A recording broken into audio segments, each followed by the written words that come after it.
Hey, folks, again. And another interview I'm really looking forward to because I've got Paul Spink with me. Paul runs Fat Lil's in Witney along with his wife, along with other members of his family. And for some of you, you'll remember that half of Fat Lil's, the music venue, was where almost exactly a year ago I had my 50th birthday party. But as with a load of businesses, through no fault of his own, Paul has been forced actually not to shut, but to completely reimagine what he's doing with the business because of the pandemic. So I know you're actually really busy, Paul, and it's Thursday night, so you're going to be opening for takeaways tonight. So thank you for coming along. Tell us a little bit about Fat Lils. How long have you been involved with it? What do you do there and so on? Oh, okay. Yeah. Well, Fat Lils existed before we bought it, and many people in this area will remember it as being Bees Pool Club, which was, I think an awful lot of people that I speak to may have had their first ever alcoholic drink in there, even before they were 18, perhaps, back in the day, But it's kind of had a bit of a reputation for that kind of thing. It was one of the first places you'd go to, I guess, when you were a youngster in Witney. And it was taken over by a couple in 2006 and transformed into Fat Lil's, a music venue. So just through the little doorway there at 64A, the black door, you walk along the corridor and it opened out into pretty much as it is now in terms of configuration. It was actually a little bit larger when they originally took it on because it was pre the smoking ban. So people used to dance where the dance floor is now. The band would play on a slightly smaller stage than we have now in there. And then behind that was an open space where smokers used to go and sit and enjoy a cigarette and watch the band from behind, which was a little bit unusual, but interesting. Anyway, what happened was my wife and I had just started venturing out into Witney's nightlife a little bit as our kids had grown up a little bit older. And, they were kind of okay. My eldest son was in a position where he could babysit his younger siblings. And we moved here about 25 years ago. So this was 2006. And, it was a bit like that old Victor Kayam advert for Remington Steel razor blades, where, he famously used to say in the commercial, I love the razor so much I bought the company. So it was kind of like that. My wife and I were going into Fat Lil's, and, we were pretty much on some occasions the only customers. And the current owners at the time were keen to offload it, I think, actually, because they weren't doing too well with it. And then, like I say, kind of either naively or arrogantly, I decided to make an offer for it and just took it on in 2008. So as of July the 1st, 2008, we became the tenants, for want of a better word, the owners of the business and the people with the lease. 2011, we acquired the premises next door, which was a kind of closed down printing shop. And then we transformed that into the Fat Lil's Bar and Grill, which is the restaurant that many people know Fat Lil's for now. I'd completely forgotten it was a printing shop, although now you mention it, of course, I completely remember it. And then I know you have more than a little interest in music anyway, but it's definitely become Witney's premier music venue, and next door as such, Bar and Grill has become a really popular place for people to go. As you know, my partner used to work in Corn Street, and we very regularly, probably far too regularly actually for my waistline, if not your business, we sort of used to walk up and make the decision, let's not bother cooking tonight, let's pop in and see you guys. But then I've seen all sorts of tribute acts and local bands in there. I saw the Bon Jovi tribute act, and a few years ago some friends of mine who had a punk band played in there. And then I chose Fat Lil's for my birthday party, and then completely coincidentally for this conversation, I think I was the penultimate gig in there. I think you had another gig the next night, and then after lockdown happened. Yeah, that's right. And so through no fault of your own, you were pretty much forced to close the place overnight. Yeah. We were, and rightly so, obviously. And we kind of made a decision. I think we were the first of the kind of public, the bars really in town to decide that we were going to close, mainly because of events like yours actually, and like the gig the following night, which was sold out.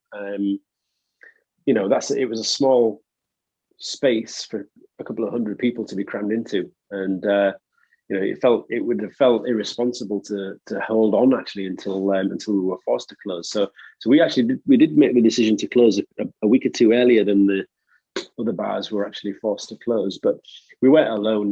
There was all of the landlords, if you like, in Witney, certainly the ones that have their own businesses like us, and Luke and Alex from the Holly Bush and Horseshoes and a few others. We all got together and said, look, before we're told to close, why don't we just try and do the right thing? Because obviously the pandemic was accelerating rapidly. So that's we chose to close, and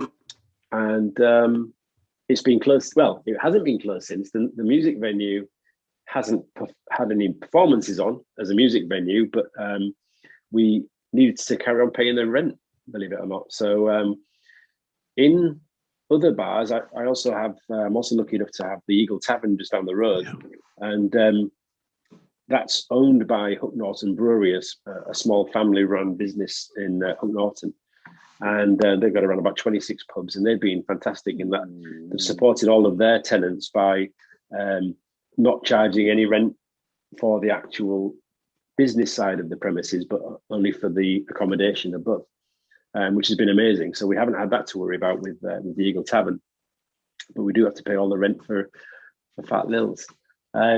So, with a year of no income into the music venue, we took the decision when social distancing came into play that we could utilize the space effectively. And that's when we turned it into an arcade. We brought all of my son Zach's pinball machines in and other arcade machinery that, from premises that had been closed down elsewhere around the country, and turned it into a limited capacity arcade for a few weeks, which was fantastic. Actually, that was a real dream come true for Zach, I think. And also, added a real kind of dimension of fun back into town for a little while.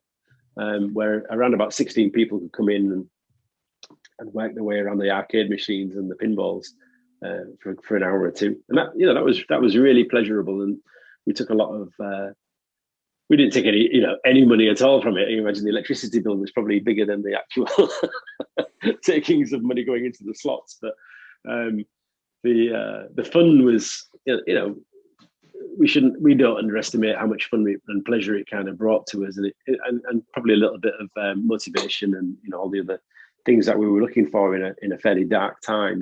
So that was good, if not the most successful business idea, but it was okay. And then next door, you've pretty much reinvented what you're doing with next door for the time being as well. Yeah, I think that the notion is that, see, this is the point, I guess. The notion is that I kind of looked at them both as being boxes, boxes for opportunity rather than labels. So rather than calling them a music venue or a nightclub or a bar or a restaurant, they're just spaces, the boxes with some equipment in. And, you've got to look at it that way around, try and forget your... whatever paradigms you've got or whatever kind of views of your current existing business, and we just looked at the materials that are the business itself. So it's bricks and mortar and some water and some other things that we can make things happen with. So we just tried to reinvent based on what was there rather than probably what had existed before. So yeah, just tell us then, tell the people who are watching or listening what you're doing with the bar and grill, because that's one of the things that has just really impressed me, and one of the things that inspired me to do this series, the fact that you did look at the opportunity there rather than just curling up in a ball and feeling sorry for yourself, really. Well, yeah, I mean, we've kind of put into a bit of a corner where, like I say, a lot of the other brewery-owned pubs, in fact, I think nearly all the pubs, apart from a couple in town, they managed to kind of mothball their businesses, and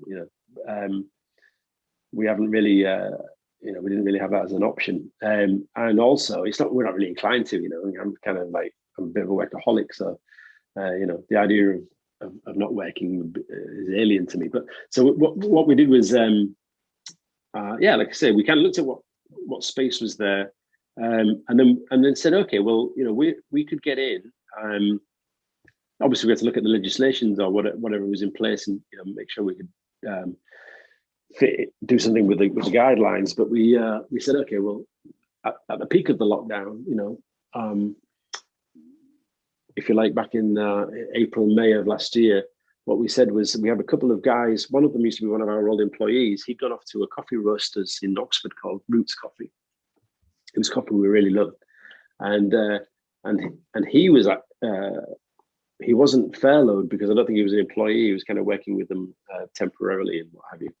And he'd roasted a lot of coffee, and he said, well, could I come and try and sell the coffee from the doorway of Fat Lil's? We're going to bring down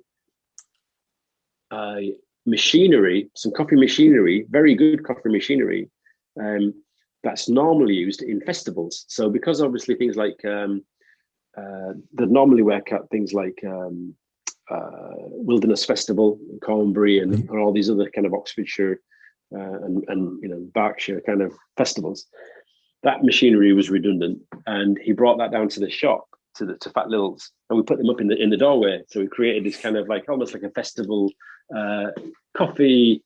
It was as if you were going to a van, like a coffee van, effectively. And that did really well. And people, as they were going out doing their exercise, could just drop by, grab a coffee, and then carry on with their daily walks and things.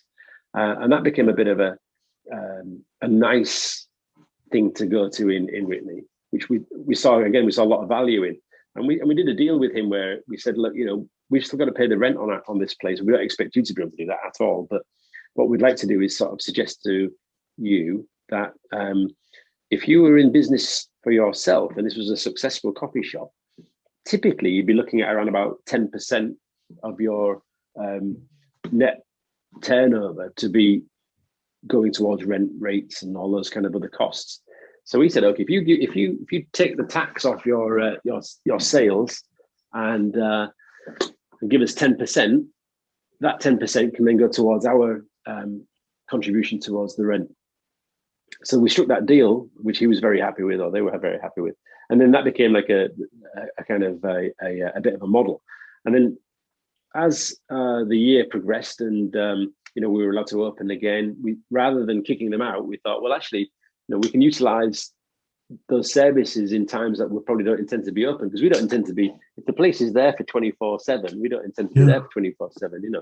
We want to be there for our peak times, and they can be there for their peak times. So we did a kind of crossover in that way, and they'd be there in the mornings until the evenings, and then we'd open up in the evenings and do our bit, and then it kind of started to develop this idea of a bit of a shared service, or a sort of food court idea. Was this kind of idea I had, where it's a space where, any space that's not being utilized, something else could be done in there, And I've been making these Cornish pasties down at the Eagle Tavern. So I had Paul's pop-up Cornish pasties in one corner. We had Roots Coffee in their area, and then we had the kitchen to do our Lils takeaway service. And then a furloughed Italian chef friend of mine came in one day, and he said, like, hey, I see what you're doing with these guys and the coffee. Could I start making fresh pasta daily and selling that, and creating a bit of a kind of delicatessen in that corner? So I said, of course, here's the model, right? This is this 10% of your turnover deal. Let's expand on it, and then that's exactly what's happened. So we've just continued to kind of, ironically, kind of grow that model in the last few months, and like you say, it's quite a diverse use of the space now. I just find it really inspirational, because my son is friends with James, who's one of the coffee guys, isn't he? Yeah, that's right. Who used to be in your kitchen, and so you've kept Lils open in that respect, because you've given those guys an opportunity. You've given the Italian deli an opportunity in there as well, and that's what I've loved about the story, Paul, and that's why I wanted to bring you onto this series, because it's, you know, it's created opportunities for other people. It's given you a bit of income that you need at the moment, and one of those truly win-win stories in business when you could have just shut the doors and curled up in a ball and felt sorry for yourself. And that's, I just love the way that you fought through that, and the way that other people are now getting the opportunity, and you've still got people coming at least to the threshold of Lils to pick up takeaways and coffee and so on and so forth as well, which keeps you relevant until you're ready to open again. What do you think that's going to look like, the sort of slow reopening? Do you think we'll be back to having music events in your place anytime soon? What's your sort of prediction for that? Yeah, it's fascinating, isn't it? I mean, you know, I was just having this conversation earlier on with Eric Marshall, who's you know, kind of involved in the local music scene through the Witney Music Festival, and I was just saying to him, you know, this is a really weird situation. So, like I said at the start, you know, it's been what is it? It's 2008. We took on the lease of Fat Lils and developed that kind of music scene over a sort of 10, 11, 12-year period. And actually, it had kind of got a little bit stale for us in terms of the, you know, maybe my commitment to it or inspiration. You know, we probably hadn't come up with the kind of any new formats or any kind of, you know, we kind of carried on doing what we were doing. It was always very popular and busy, like you, as you know, but it hadn't changed it up in any kind of way. So ironically, I guess this situation is kind of forcing us to think a bit out of the box now and change it up and make some improvements that we wanted to make. And one of those improvements is to, when we do come back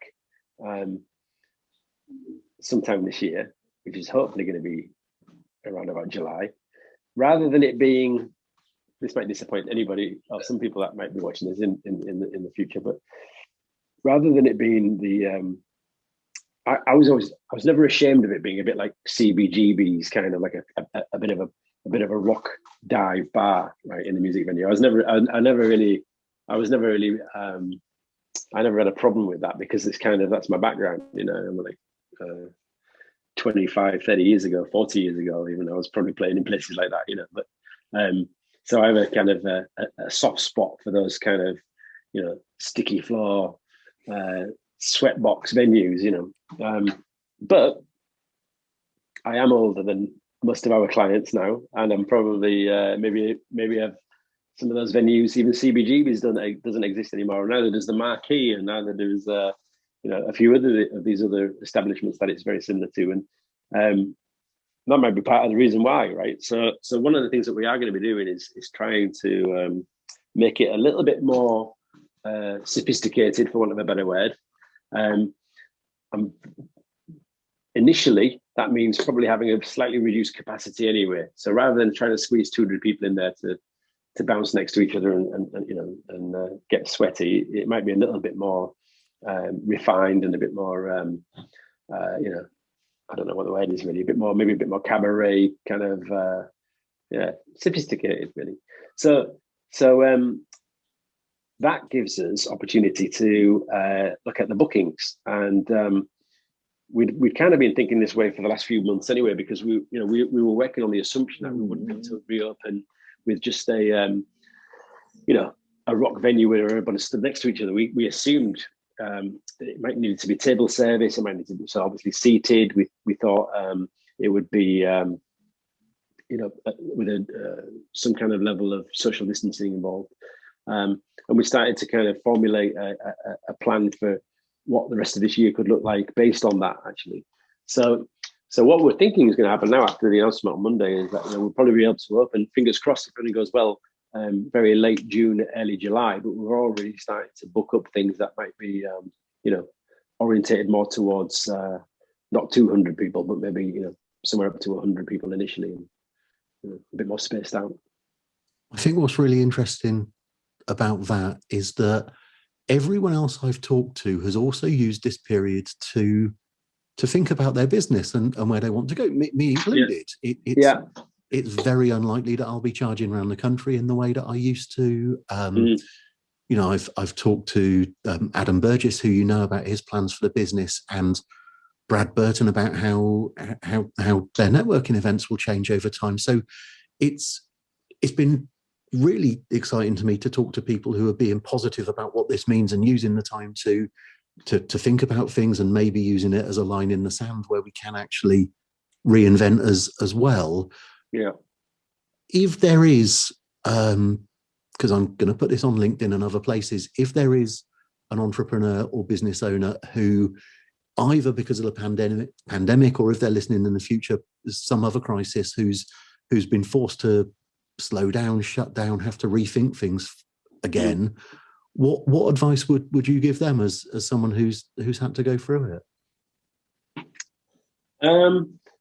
I think the first thing to do for me, is to realize that you can remove yourself from the is to stand right back, to step right back from the thing, and try and remember what it is you love about the good times of the thing that has made your your business. So if I look at what my business was about, what I realized I loved about it was I like being in the hospitality business, right? So I never really thought of it this way before. I always thought I really enjoy owning a music venue, right? And the more and more I kind of did if you do like what's the old 5 whys thing, why do I enjoy owning a music venue? Oh, well, because I like to put bands on and see people having a good time. Why do you like to see people having a good time? Well, I don't know. It's just like I like hosting the party and sort of, just seeing smiles on people's faces. Okay, well, so you can straight away you can break the link between the thing that you've been doing for a long time and actually what it is that gives you pleasure, and you can keep going through this process where actually it dawned on me that I actually value being in the hospitality industry and just servicing people, giving people a service, and then my reward is their satisfaction, right? So what I guess in terms of an advice point of view is kind of like, try and analyze what it is you love about the good times and the things that give you a lot of pleasure in your business, but realize that it's not actually necessarily the way that you achieve business historically that's brought you that pleasure. It's the thing itself that's the pleasure. If that makes any sense. Or it could, if I guess it gets, that's a simplistic way of looking at it. If it's about money and about all the other things that are involved, like I also enjoy employing people, right? So not that I want to have like a kind of empire of any form, but I enjoy the responsibility of being an employer, and I enjoy the satisfaction of them having a lot of job satisfaction, right? So again, does it matter that it's in the catering industry or it's in the music industry? Probably not, actually, but I do realize that I enjoy kind of having collaborating with my staff and getting their ideas and what have you, and developing things that way. So I guess maybe it's just a case of looking at yourself and thinking about what really gives you pleasure. Looking at probably your skills as well. I think maybe not necessarily Adam's a great example. There you are. He's obviously a very skilled hairdresser, but his skill set is beyond hairdressing because he's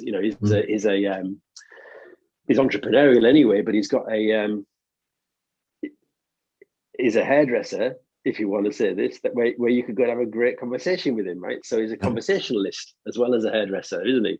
And that's part of the skill set. So he's also hospitable. So he's kind of got this. So again, Adam could probably transform or transfer his skills directly from his hairdressing business into, he could come and do a job swap with me, and I'd be terrible at his job, but I'm sure he could host, some good gigs at our place, But so again, yeah, it's skills.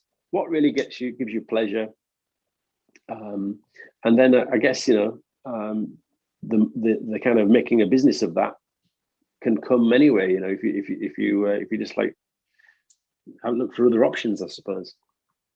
I don't know. Probably not a good answer, but that's that's where I think it's a brilliant answer. I loved what you had to say about working out why you do what you do and breaking it down and looking at the opportunities there and and that's going to get clipped out as an excerpt of this, definitely. So not everyone who will be watching or listening to this is going to be from Witney. For those people who want to connect with you or Fat Lils or the Tavern, where can they find you, Paul? So Fat Lils is there's fatlils.co.uk, which is the main website with all the links to the socials on there. Or if you, in fact, we never changed the name. It was called Fat Lils, and one of the reasons we never changed the name was because even googling Fat Lils in 2008, the only thing that came up was the Fat Lils website. So and we've never changed the name. And actually, it's kind of really grown on us. We're from Hull originally. We moved down here 25 years ago, but in Hull, there was a lady called Lil Lockdown who was a bit of a sort of, she was kind of like a suffragette, but she was a local hero. And she fought for fishermen's rights. And she was a large lady, right? So Big Lil was her name. And so we took on Fat Lils with this kind of a little bit, for us being from Hull, it was a kind of like, well, this is a bit weird, you know. But yeah, Fat Lils has been, will remain as Fat Lils forever because of the unique name. So if you just Google it, you'll find something there. The Eagle Tavern is Eagle Tavern Witney on Instagram and Facebook, and my consultancy business is Paul Spink Consulting Limited, which is, again, if you just Google it, you'll find all the different links. I know you're busy. I'm enormously grateful for your time this afternoon. I've really enjoyed it. I've really enjoyed the conversation because our conversations otherwise tend to be quite fleeting. We'd either bump into each other in the street or whatever it happens to be. So I've loved digging a little bit and finding out a little bit more about why you do what you do. So Paul Spink of Fat Lils, thank you very much for your time this afternoon. Thanks, Stefan. Thank you for having me.